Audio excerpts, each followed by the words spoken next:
What you got, son? Oh yeah. Oh yeah, dude. A big one? Yeah. Okay. Oh, that's a, oh, big giant fish, big giant fish, big giant fish. Oh my God. Another giant, another giant, another giant, another giant. Oh heavens, look at this guy. Look at this guy. Oh, son. That's another monster bass. That's another monster bass. Holy moly, look at that guy. Yeah. Now we're talking. Oh yeah. Now we're talking 7 or 8 pound bass. Woo! Huh?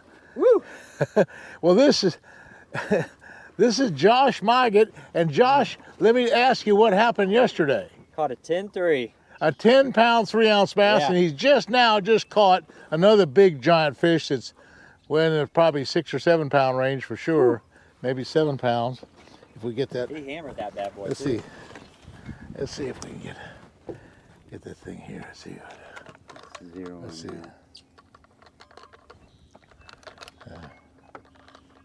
Let's see what it weighs. Weighs right at 7 pounds. Right at 7 pounds. 7 pounds. Right, 7 pound bass. Look at that. Look at that, folks. Right at 7 pounds. A 7 pound bass. Woo! Son, that's a good one. That's a good one. 7 pound bass. Wow. Woo! Not bad. Not bad. Well, now, Josh, what kind of a strike was that? It was a hard hit. Yeah. Was it? Now this we switched all morning. We moved from where we were yesterday. We didn't catch but a couple there today, and we just got here 5 minutes ago, and you caught. That would have been your personal best, right? Yeah. Or no, you had one last year. Last year was 8-4. Okay, so Yeah. so what happens? I really have a really special deal. I've set a record with these guys. In fact, this is Josh's father, Rick Mygat, and Rick, you and I have fished together 4 or 5 times now. Yeah. Something like that. Yep. And here's the deal. 3 of those trips, we had bass over 10 pounds. 3 of those trips, 3. And your biggest was 11 and a quarter, almost 11 and a quarter. And your biggest now is a 10-3. 10-3. And so we've caught some beautiful bass. In fact, you hold the record for catching the most big fish. That's right.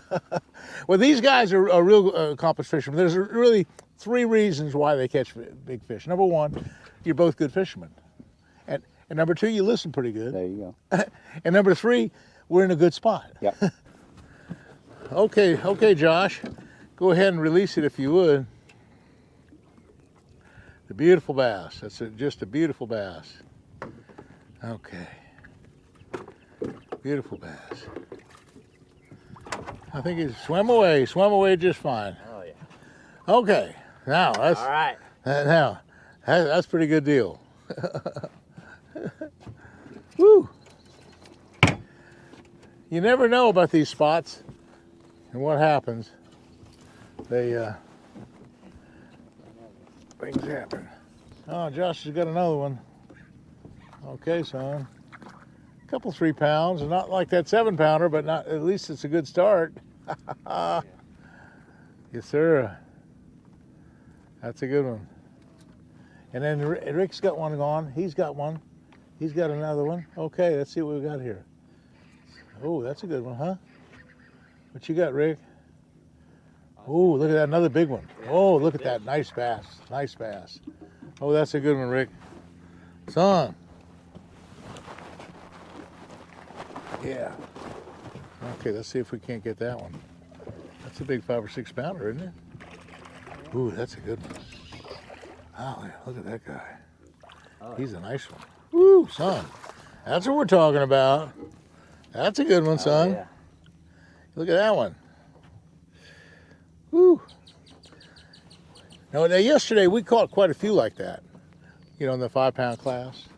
That's a good one. That's a good one. Yes, sir. Not bad. That's not that little one that was hitting. No. Rick had one on, well, for 3 or 4 shiners, little bitty shiners, they were hitting it, but that's a decent bass. There we go. We call that a 5 pound class bass. There we go. Super deal. I tell you, folks, it's so much fun fishing when the fish are biting. The other hole, it really got me. We went to that hole, we caught the 10-pounder yesterday morning, and we worked at it hard, and we caught a couple, 3 or 4 fish, and then we finally left and came here, and now we've caught a 7 and a 5 and a couple more. So yeah, this is a whole new ball game. And that's the thing, you can't always just fish one spot. The fish, there's a south wind today, and it was an east wind yesterday, and blah, blah, blah. All these kind of conditions change. And so you can never just rely on one spot. You have to have a bunch of different spots. Yep. Now you're hooking them in the back, aren't you? Yeah, I think you are. Yeah. You might quickly show the camera what you're doing on that hooking them. We're using that happens to be a 6/0. It's a 6/0 wide gap hook. It's a circle hook, and that's it. He's coming through the top of it right there, kind of just about halfway down the body. Yeah, right there like that. Perfect. That's a good deal. That's what we want. Okay.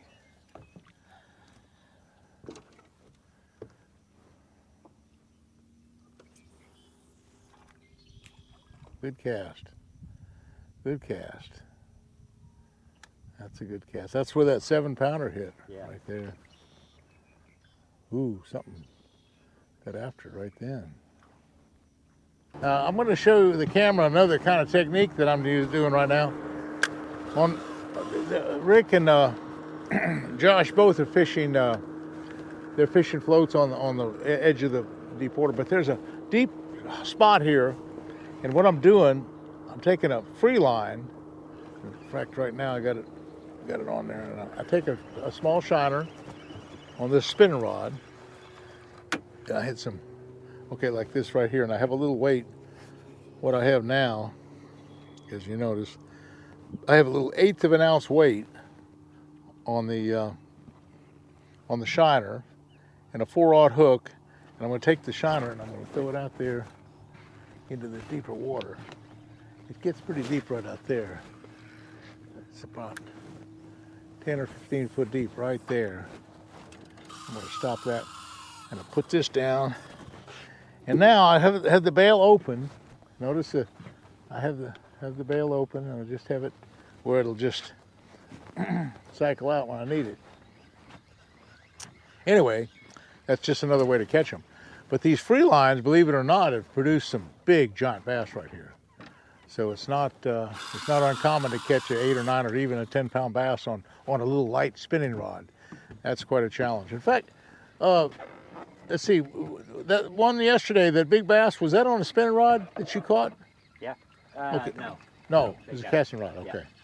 Okay, but we use spinning rods. I think now that 11-pounder that Rick caught back in January, that was on a spinning rod. Yes, sir. That was on spinning. That was on that spinning rod I think that Josh is using right now, 50-pound test braid, and so that'll usually handle it. People show up from time to time with light line, and if you're going to shiner fish, don't shiner fish with anything less than 30-pound braid. I wouldn't recommend that. I like 50 really well, and of course 65 for these big heavy places where there's a lot of heavy cover.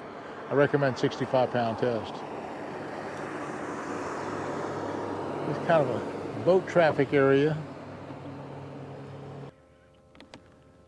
What you got, son?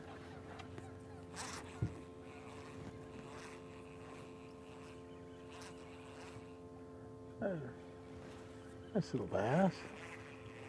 Yeah, there we go. Now we're talking. You know, on these calm days, we're so bright and sunny, it's kind of, the shiner bite's a little off when it's this bright and calm. But that's a good quality fish there. Yeah, there we go.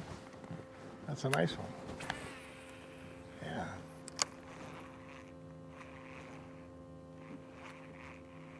Yeah.